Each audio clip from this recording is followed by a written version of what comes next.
We have survived another week. Thank you for listening, downloading, and supporting the Black Man with the Gun Show. This week, we're talking about silencers, suppressors, what's coming down the pike for the future of Black Man with the Gun Show. Introducing Papa Capp. For 25 years, Reverend Kenn Blanchard has been a firearms trainer, a gun rights activist. He's the author of Black Man with the Gun Reloaded. He's been online since 1999. He has helped change the gun laws nationally for concealed carry.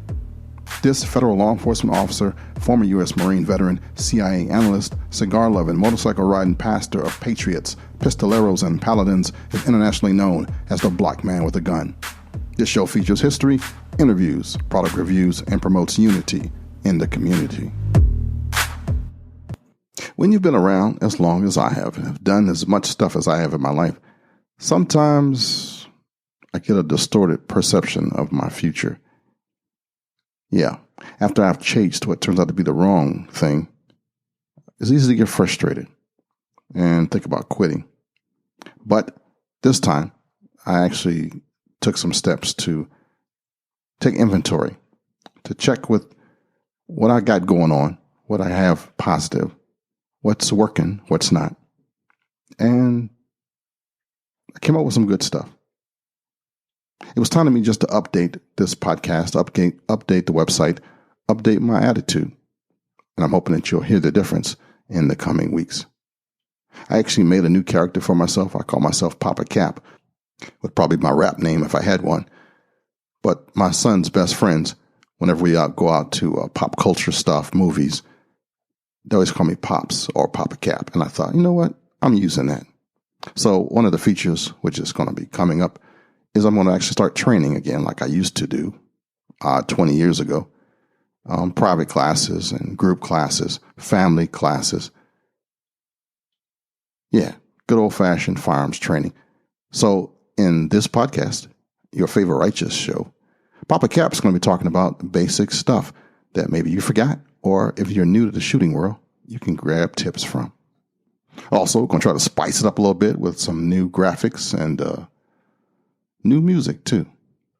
And I got something I need your help with. I need you to step up, if possible, to support this show. I don't have any sponsors right now, and I want to make some stuff happen here. I got a $3,000 equipment purchase I want to do, an iPad and a camera outfit with a green screen and a whole bunch of little gizmos that I can do some phenomenal stuff with. So, if you are not a Patreon supporter right now, I'm going to ask if you would consider a $5 a month thing, ongoing, the cost of a cup of coffee. I'm going to put a PayPal link in the show notes for you to consider it. And if you're not a Patreon supporter, consider doing that too. Trying to get there as soon as possible so that you can see, hear me, and I can travel with this kit that I'm putting together. I made a post about it on blackmanwithagun.com. You can see what I'm talking about. But you know what? If you don't give me a penny, I'm going to still make it happen. I got some stuff I'm going to be selling. I have I got a reloading outfit that I'm going to let go to anybody who's interested in starting to reload. It's never been used. Brand new kit from Dylan. Really good setup. Everything you need minus the powder, pretty much. Might even be selling some firearms in here. Yeah. Is that serious to me? So if you're interested, let me know. So if you're in the DMV area and you're interested in taking some training with your boy, Papa Capp, then I got a link that'll also be in the show notes for you. And we'll be having some classes at local ranges, and that training going to start this fall. Also created a new Instagram page, which is a little rougher than my normal stuff. I'm tired of being a nice guy on everything. So I'm letting my hair down, letting my freak flag fly. And we're talking cigars and whiskey and cars and motorcycles and just stuff that I talk about on a normal that I want to share with you. And puppies, too. Love dogs. So I'm working on that new look, new sound, and better content. Planning on teaching again. Could use your help financially once a month for the podcast to help buy this rig I'm talking about for $1 a week, $5 a month. And if you'll sign up so I can buy this thing, it'd be much appreciated. Remember, you can use the PayPal link or Patreon link that will be in the show notes. My country tears of thee. We land of liberty of thee I sing. Land where my fathers died, land of the pilgrim's pride. From every mountainside, let freedom ring, let freedom ring, let freedom ring. All right, now I created this little ditty. I don't even know why, but I wanted to play it for you. Let me know what you're thinking. If you like it, if you hated it. But just trying to change up a few things here at the Black Man with a Gun show. Do you have your copy of the book that I wrote, Black Man with a Gun Reloaded? You can get yours today by going to book.blackmanwithagun.com. Don't be the only listener of the show that doesn't have the book, the background, the glossary, and the inside knowledge inside the Black Man with a Gun Reloaded book. Go to book.blackmanwithagun.com before it gets too late. There's been a lot of talk about silencers and suppressors. Do you know how they work? Let's talk about silencers or suppressors or mufflers for that matter. You know, when you fire ammunition from a firearm, the ammunition generates hot pressured gases that need a place to escape.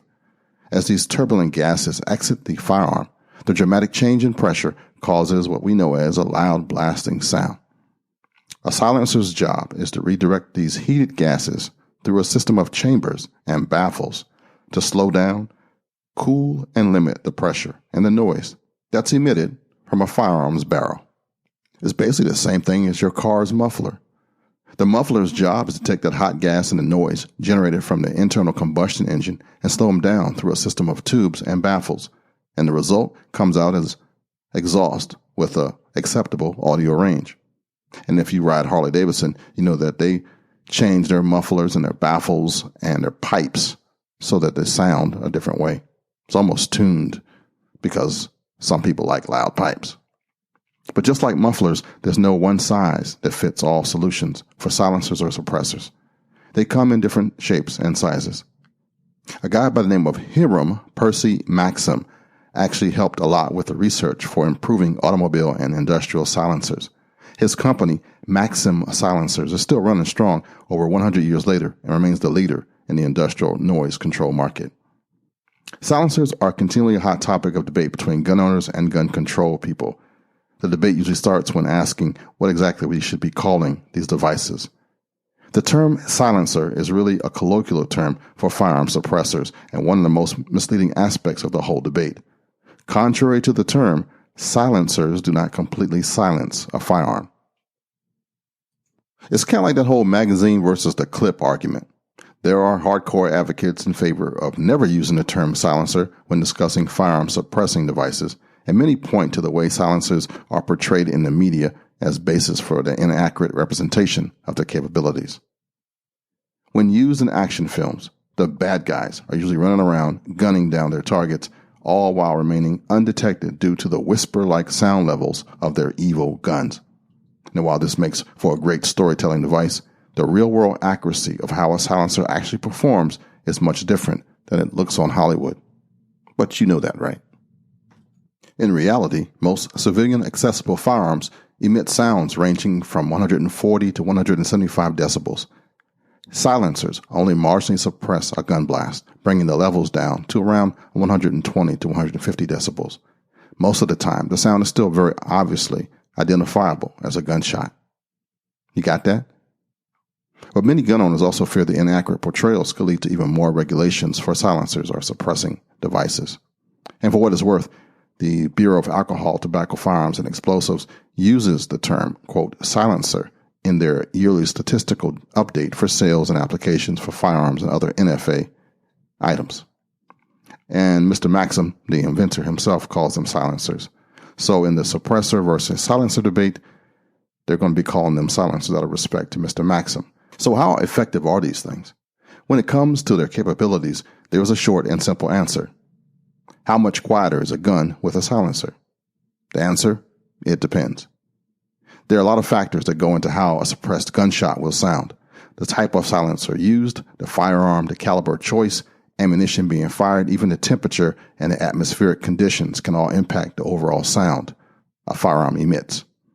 Silencers mainly focus on controlling the sound level emitted from firing a round of ammunition.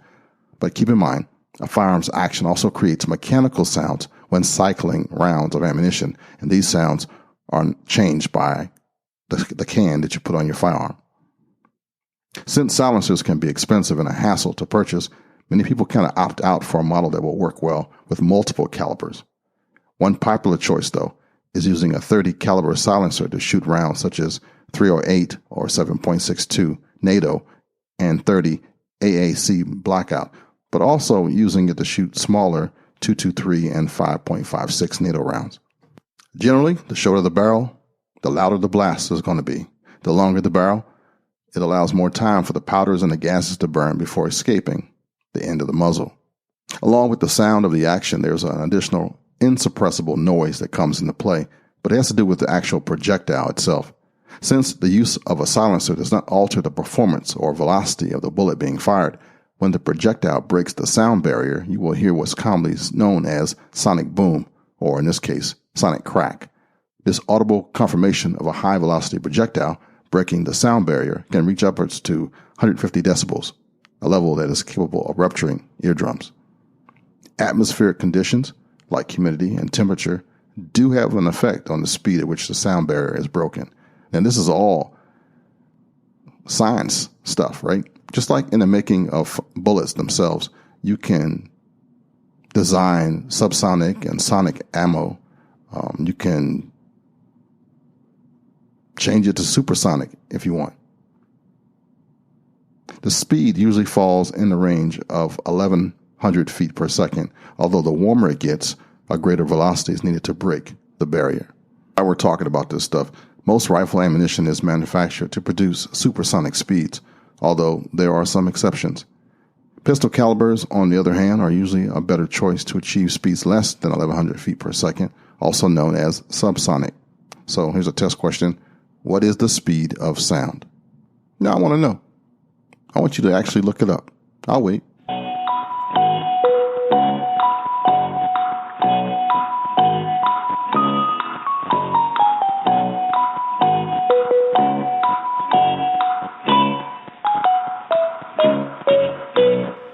All right, what you come up with? Oh, no, I'm not going to tell you. Okay, just make a mental note that you'll check it out later. You know, it's possible to shoot both subsonic and supersonic rounds through a suppressed firearm. Just keep in mind that sonic crack can in no way be altered or suppressed itself. That's physics, law of nature stuff. Can't change that. So, aside of being cool like Coleon Noir, what's the benefits of having a suppressed firearm? Even if you're not Coleon, it's easy to understand one simple fact. Exploding gunpowder is really loud. Doesn't take an audiologist to understand that constant exposure to loud noises can hurt your hearing. And hearing loss and tinnitus caused by overexposure to loud noises are two of the most common medical conditions for recreational shooters and hunters. In fact, WebMD claimed hearing loss is the third most common health problem in the United States. The use of a silencer can reduce the deafening sound of gunfire for hunters and shooters by 30 to 40 decibels. And that's comparative to benefits of using in and over the ear hearing protection. So why not just wear ear protection all the time? Because sometimes you can't get to your ear pro. For example, in law enforcement shooting situations, an officer may not have time nor the desire to worry about protecting their hearing. Safety and survival of an officer and innocent bystanders is a key concern.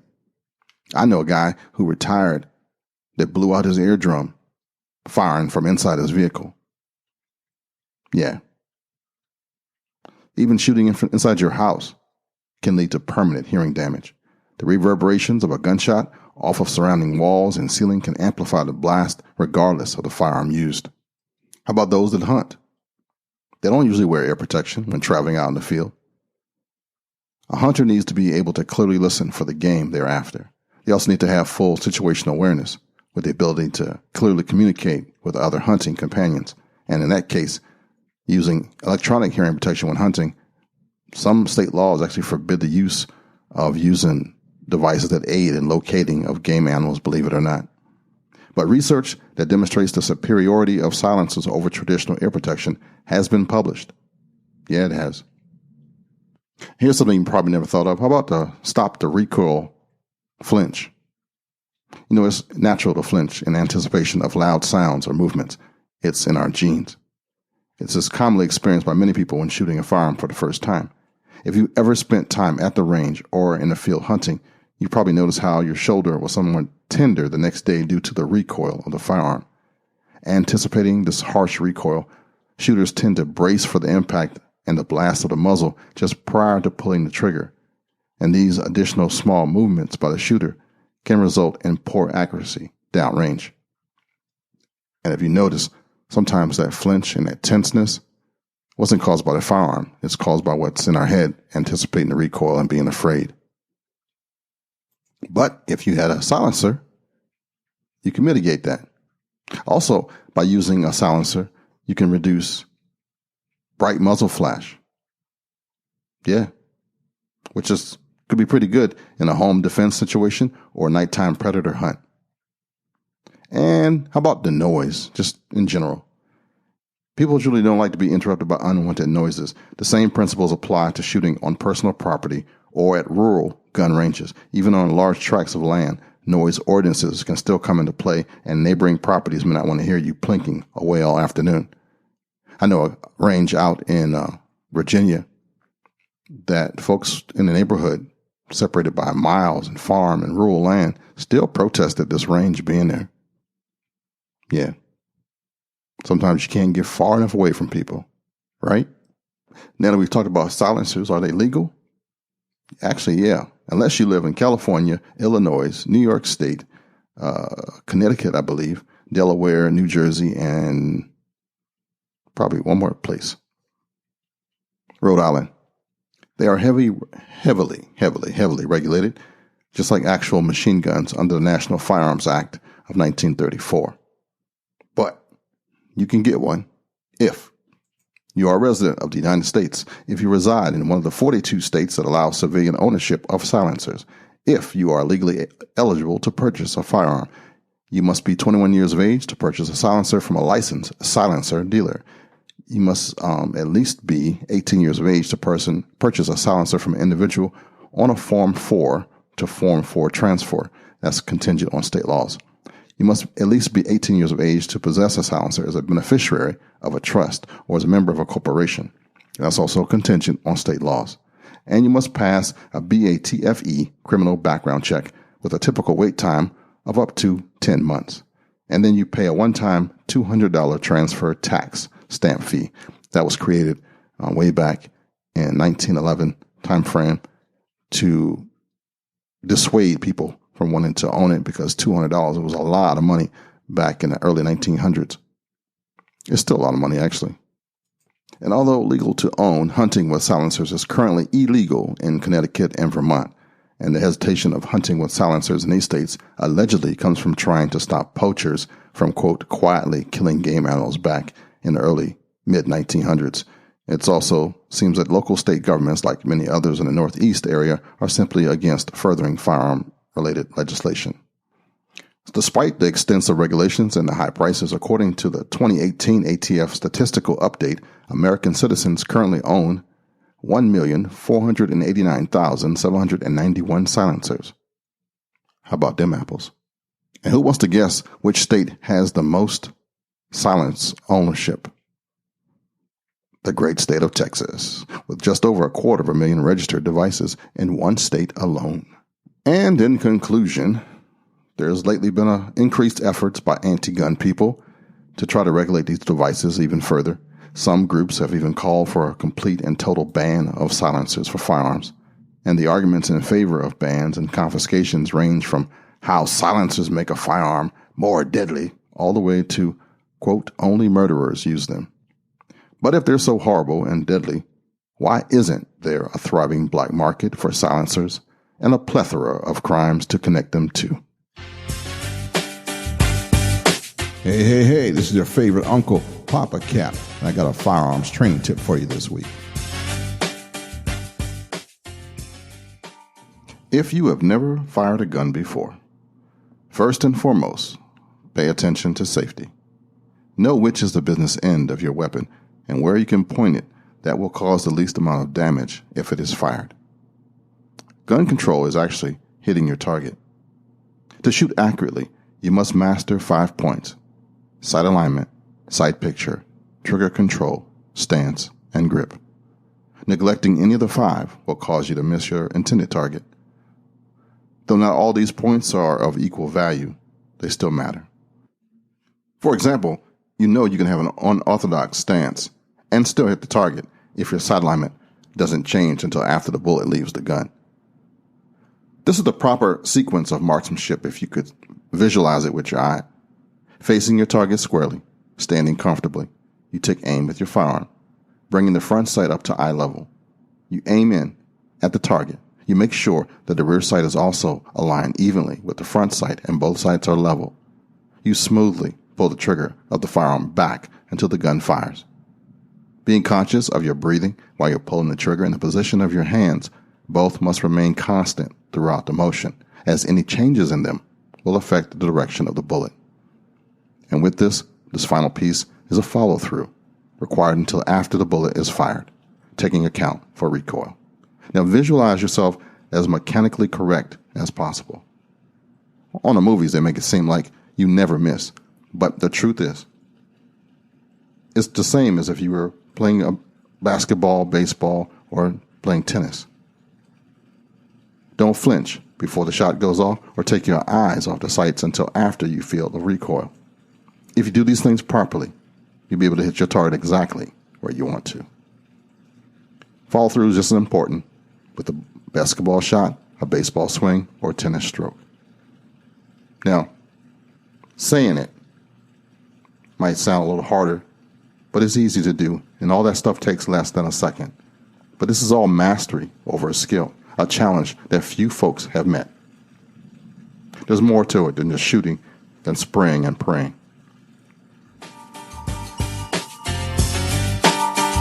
Hope you liked that. For more information about Papa Capp, go to blackmanwithagun.com. Look for training. Talk to you all next week. Coming up next on the Black Man with a Gun Show, an interview and conversations with a 6-time USPSA Open National Champion, USPSA Limited National Champion. Somebody that currently holds 4 world titles, 9 national titles, and has won over 100 area and regional championships and countless other action shooting events. The one and only Todd Jarrett. Hoping to pick his brain for you to get you up to speed, to make you shoot better, and to learn from the master himself. Also got a couple products here for you to check out. I have a holster by Remora, new firearms from LWRCI, and I got a really cool bullet-resistant vest like you've never seen before from the master of design and bullet-resistant clothing, Miguel Caballero, out of Colombia, South America. Can you hear that storm out there? Man, it's raining like I don't know what.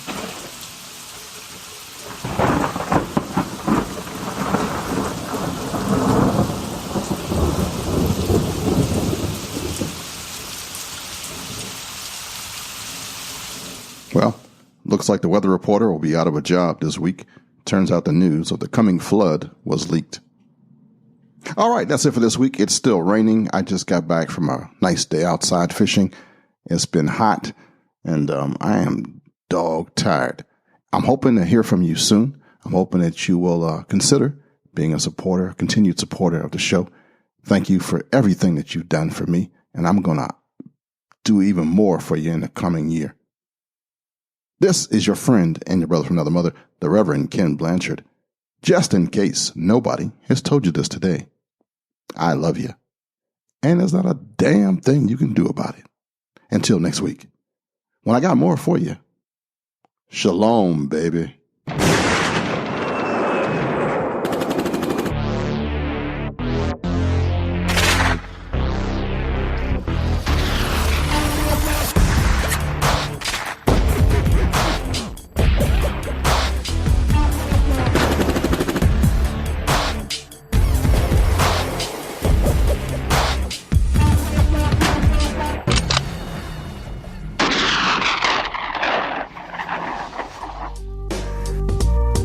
Blanchard.media.